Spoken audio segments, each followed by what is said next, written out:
This video is how to draw an eye with an epicanthal eyelid.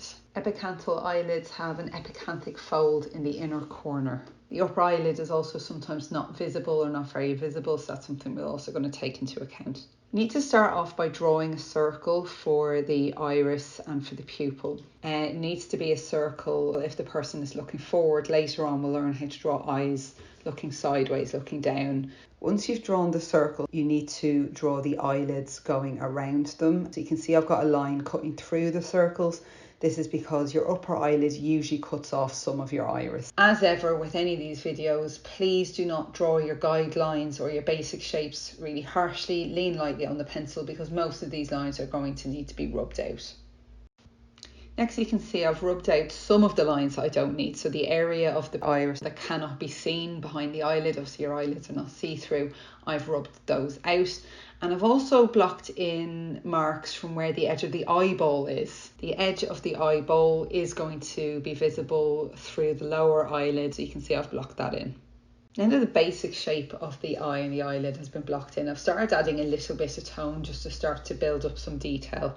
I'm not putting a lot of detail at this stage, but I do always think it's a good idea to shade in the iris quite early on, especially if your eyes are brown or a darker colour, because it just ends up looking a bit weird if you don't. You will also notice that I have put some tone on the actual eyeball itself. Eyeballs are round and they're behind your eyelid. Clearly the eyelids are going to be casting some shadow on your eyeball. And the fact that the eyeball is round means in the corners there needs to be some tone. If you don't add any tone to the whites of the eyes, it's going to make your eyes look like they're flat rather than circular, which is going to look a bit uncanny valley and a bit weird later on. And the next thing I do is I very, very lightly indicate where the eyebrows are going to go. This will be easy to rub out later on. It's very, very light. But once again, I think it's important to get all the elements blocked in before you start adding any more detail, especially if it's detail that you won't be able to rub out later on.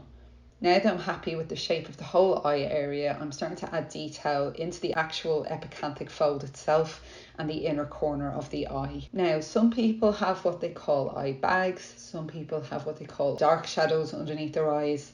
You have to look at your eyes to kind of ascertain what sort of under eye area you have. I have dark circles. I think a lot of people with epicanthal folds do tend to have what could be described as eye bags rather than dark circles, just because of the shape of the eyelid around the eyeball. So you can see that's what I'm shading in here. So you need shadows and highlights in order to get that across. Now, as we just discussed, I refined the lower eyelid. Now I'm refining the sort of brow bone area and the area above the upper eyelid, so above the epicanthal fold as well. So that area between the eyes and the eyebrow, once again, some areas are going to be in shadow, some areas are going to be highlighted. You need to look very carefully either in the mirror or at your photograph to get the shapes of the highlights and shadows correct. Now that I'm reasonably happy with the highlights and the shadows, I'm going to up the detail again. This time I'm adding texture to the iris. In class we will look carefully at irises. The iris is made of a muscle. And you can see that if you look at an iris very, very closely. My directional shading is going from the pupil to the outside of the iris and then back in again. So that's important in order to try and capture the texture of the iris. Next, I'm adding more fine detail to the epicanthic fold and to the upper eyelid. So as you can see, I'm trying to get the whole eye kind of going at the same time. I add extra detail to one area and then I add extra detail to the other areas. So now that my eye has some detail on it, I'm going to start refining the eyebrow. At the moment it's very powdery, it's very light, so I'm going to actually add the texture in of the hair. We will be discussing this quite a lot in class. With eyebrow hair, the hair grows up, then sideways, then down. Usually the inner corner, the hair is growing up, then it starts growing sideways and then it starts growing down. The reason for that is if sweat or rain is pouring down your face, it gets caught in the hairs and the water kind of gets transported down the hair to the side of your face. Please take your time with the eyebrows, and if someone's got reasonably natural eyebrows and they haven't painted their eyebrows on with a Sharpie, please don't give them outlines. Unless they're very badly drawn on, eyebrows do not have outlines. Look at the texture of the eyebrow as well. Clearly there's going to be some hairs that are thinner, there's going to be some hairs that are shorter. They're going in the same fake direction, but they're not perfect. You'll make the eyebrows look really fake if you do all the hairs exactly the same length.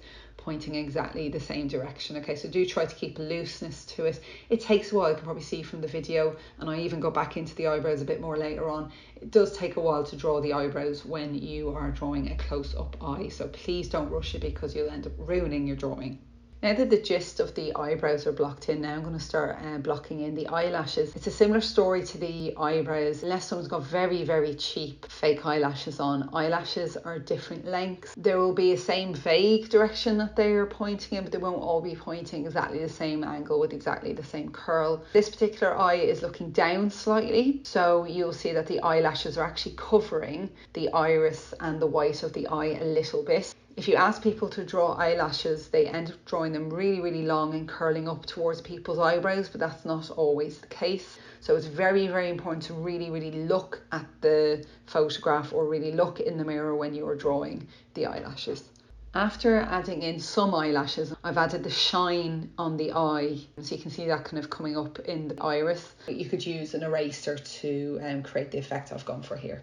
Once I've refined the iris and the pupil, I'm continuing on with the eyelashes. Don't forget the lower eyelashes as well, they're very important. Now that I'm happy with the overall drawing, I'm just adding more fine detail and exaggerating some of the tone, maybe adding some more eyebrow hairs in, maybe adding even a little bit of highlight in some of the hairs in the eyebrows. This is where you need to just push yourself just a little bit further. So really, really look carefully to see, can you find these details?